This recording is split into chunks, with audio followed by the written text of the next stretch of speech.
Berikut ada beberapa sorotan pada hasil leg kedua semifinal Piala AFF 2022 antara Timnas Indonesia versus Vietnam.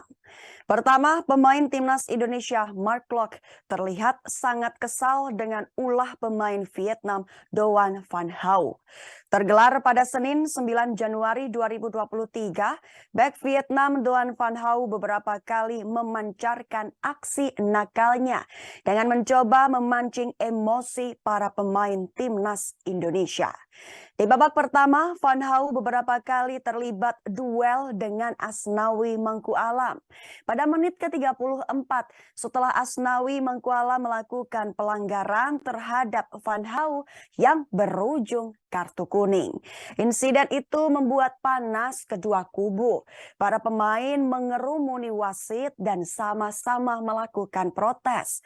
Sikap dari Van Hau saat jatuh dilanggar itu juga tidak kalah membahayakan Asnawi, sehingga para pemain Indonesia juga ikut memprotes. 3 menit berselang, aksi balasan dilakukan oleh Doan Van Hau kepada Asnawi Mangku Alam. Van Hau terlihat melakukan sikutan kepada Asnawi saat keduanya mencoba berebut bola. Mark Klok melakukan protes keras kepada wasit Araki Yusuke yang memimpin pertandingan. Setelahnya, dalam beberapa kali kesempatan duel melalui set piece, Mark Klok selalu mengawal Doan Van Hau. Pada menit 60 dalam sebuah momen, Van Hau terlihat mencoba untuk mengulurkan tangan ke Mark Klok. Namun uluran tangan itu tidak disambut Mark Klok yang berarti tanda kesalnya ke Van Hau. Aksi Van Hau di Piala AFF 2022 itu memang mendapatkan sorotan kuat.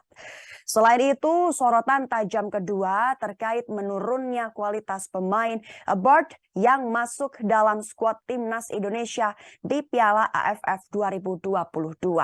Sinteyong selaku pelatih Timnas Indonesia memasukkan 6 pemain yang berkarir di luar negeri untuk masuk ke dalam komposisi skuadnya.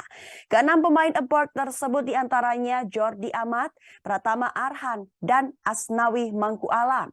Lalu juga ada Sadil Ramdhani, Witan Sulaiman hingga Egy Maulana Fikri. Adanya para pemain abroad itu belum bisa mengangkat performa Timnas Indonesia dan harus gagal mencapai final. Hal itu sama seperti Piala AFF 2020 edisi terakhir. Padahal terdapat 4 nama pemain abroad yang telah bekerja sama dengan Sinteyong sejak Piala AFF 2020 tersebut. Mereka adalah Pratama Arhan, Asnawi Mangku Alam, Witan Sulaiman, dan Egy Maulana. Penampilan mereka di Piala AFF 2022 justru terlihat menurun dibandingkan 2 tahun lalu saat membawa Timnas Indonesia menjadi runner-up akibat kalah dari Thailand. Penurunan kualitas Arhan, Asnawi, Witan, dan Egy menjadi masalah serius bagi Sinteyong. Alhasil, juru taktik asal Korea Selatan itu gagal mempersembahkan gelar perdana Piala AFF untuk Timnas Indonesia dan rakyat tanah air tercinta.